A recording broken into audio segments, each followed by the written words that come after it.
Hello, hello. Thanks for hopping on to watch this video. I am Jen Petro. If you don't know me already, I am the owner of Dropleaf Communications, which is a marketing communications company. You can find it at dropleafco.com. And I also coach female entrepreneurs on how to start a business. And you can learn about that at jenpetro.com. So if you're here, say hello. I'd love to say hi back. And I am today going to give you some actionable tips on how to vet your business idea. So you may have a business idea that's been kind of rolling around in your head for a while, but it's scary to know whether you should even pursue it, right? How do you know? Everybody wants to know whether something's going to fly or not before they go down that road. And today's video really came out of a series of conversations that I've been having with a really good friend of mine who has a terrible job. Oh my gosh, you guys, I have no idea how she's doing this. She's in high-level management, so she makes really good money, but she's miserable, and I don't know how she wouldn't be. She has a very high pressure, very, very, very demanding physically and emotionally job. So every day she wakes up dreading going to work. She comes home just exhausted, completely exhausted and miserable, and I feel terrible for her. But we've been having a couple conversations, especially the last few days, about the possibility of her starting her own business. So she has a business idea. It's a consulting business that's kind of in her industry, but she's terrified about pursuing this idea because, you know, she has the same questions that lots of entrepreneurs have of like, will this business idea even fly? Is it worth me leaving my current job to start this new business when it might not even work? How do you know if it's going to work? You know, is there a way?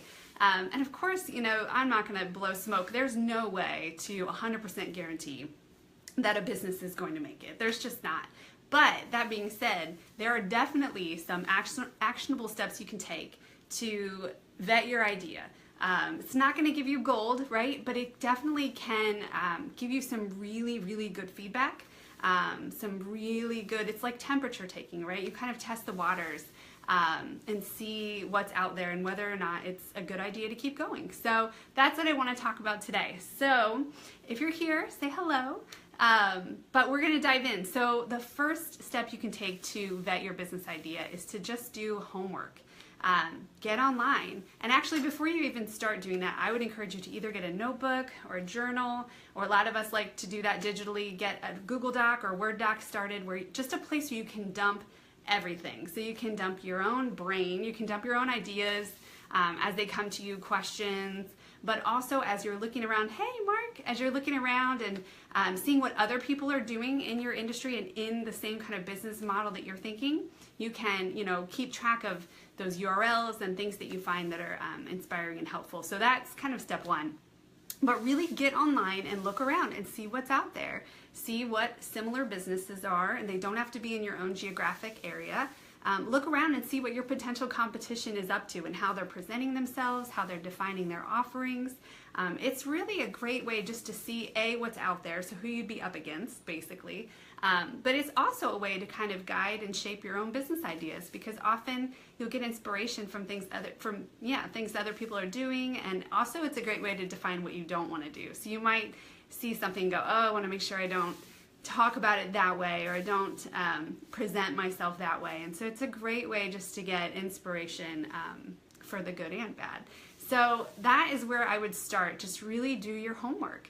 And you know, there's one thing that I will say, often people will tell you, even business experts will tell you, if you see a lot of people out there doing what it is you want to do, you should back off. You should consider the market saturated, and that means your business can't thrive. And I would tell you that I don't agree with that at all. Obviously, it's important to pay attention to your competition, and that is valid.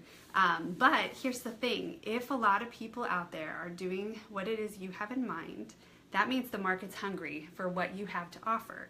So it can also be a really, really good indicator that your business might do well, if that makes sense.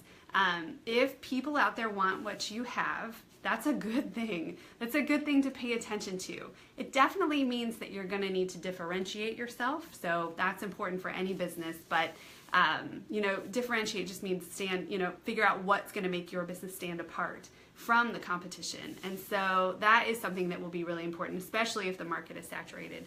But I would just tell you that doesn't mean you shouldn't do it. I think so many people will just stop there and go, oh, too many people already doing that. There's no way I would be able to compete. And that's just not true. For one thing, there's only one you, and you are going to bring a different spin, a different flavor, a different personality to whatever it is you have to offer. And that right there is going to set you apart. People buy from people. So that means that certain kinds of people are going to more easily connect with you. You're going to draw a certain kind of person in more naturally than the next. And so again, that right there is going to be one of your biggest differentiators. So that's the first step. Do your homework. Step 2 would be to get really, really crystal clear on who your target audience is. So you'll hear marketers talk about your target market, right? Which just means who are those people who are most naturally drawn to you, who are most likely to connect with you and want to buy from you. So you need to get really, really crystal clear on who those people are. And that means everything from high-level demographics, like where do these people live, you know, how much money do they earn, what's their educational background. Those kinds of things are really important. But it's also really important to drill down deeper and look at things like what keeps these people up at night? What are some of their biggest fears and worries and concerns? What do they get really excited about? What are they passionate about? What are the things they're talking about constantly? And then the biggest one really is what they call pain points. So figure out what are those problems, what are those painful situations in their life that are going to drive them to you? What are the needs that they have? They're going to drive them to you for the solution.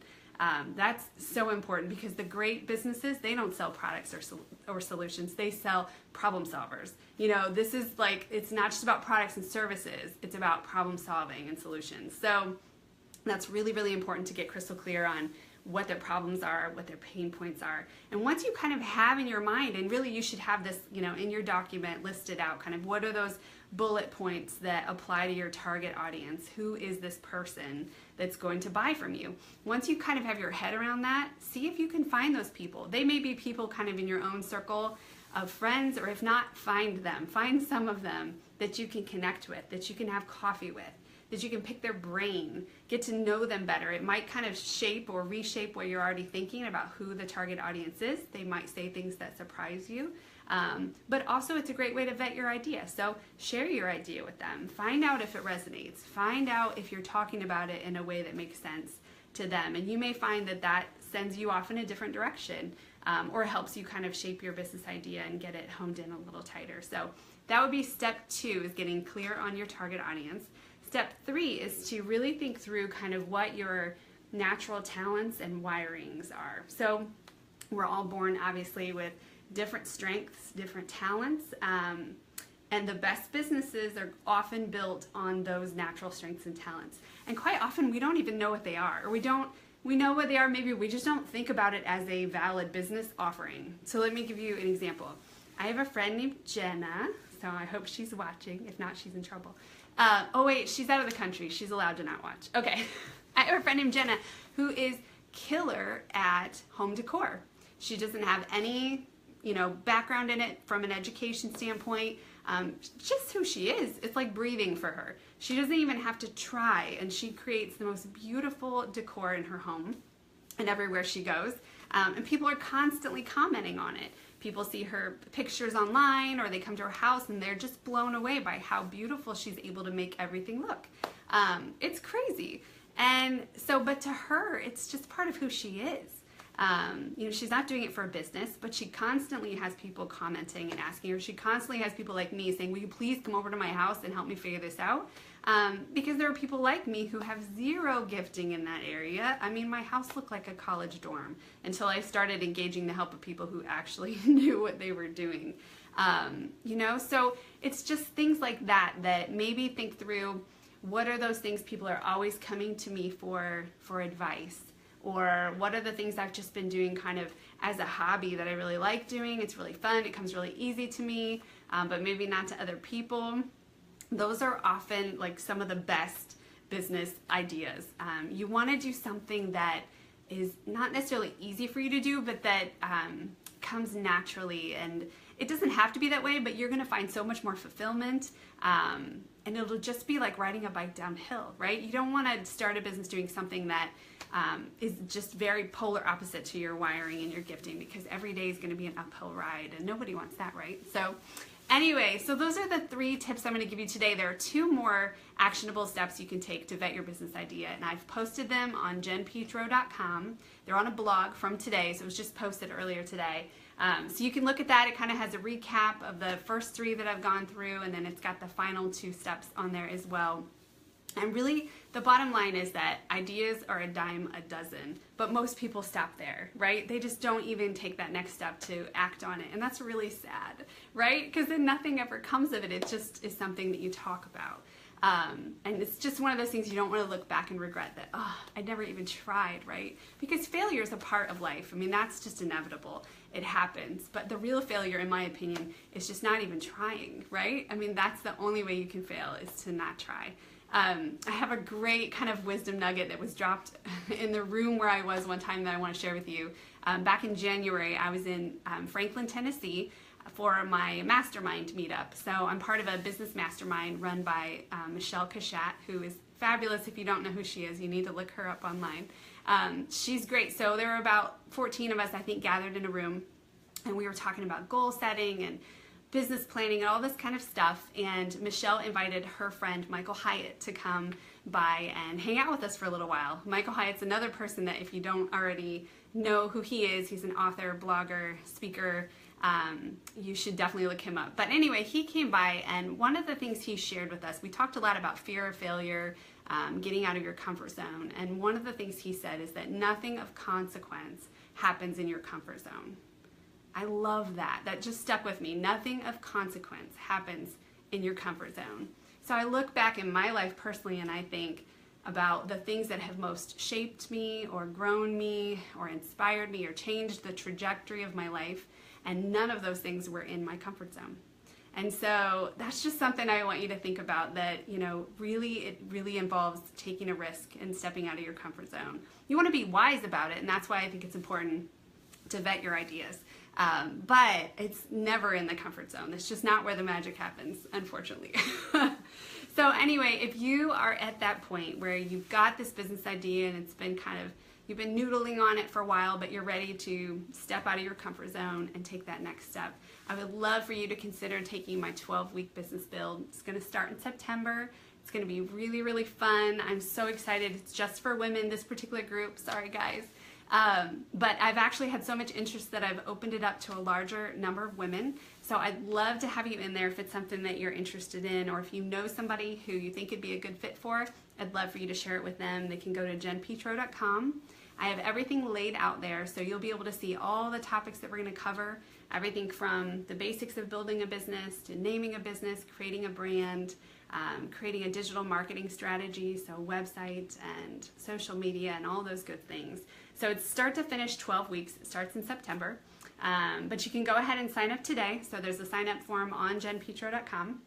There's also contact information on there. If you have any questions at all, feel free to leave a comment on this video, or if you want to hop on to jenpetro.com, you can ask questions on there. There's a form there. So I'm so excited. It's going to be a really, really powerful group. It's going to be a great course. And so if you have any interest, I'd love to have you on there. So thanks for taking the time today, guys. Talk to you later. Bye.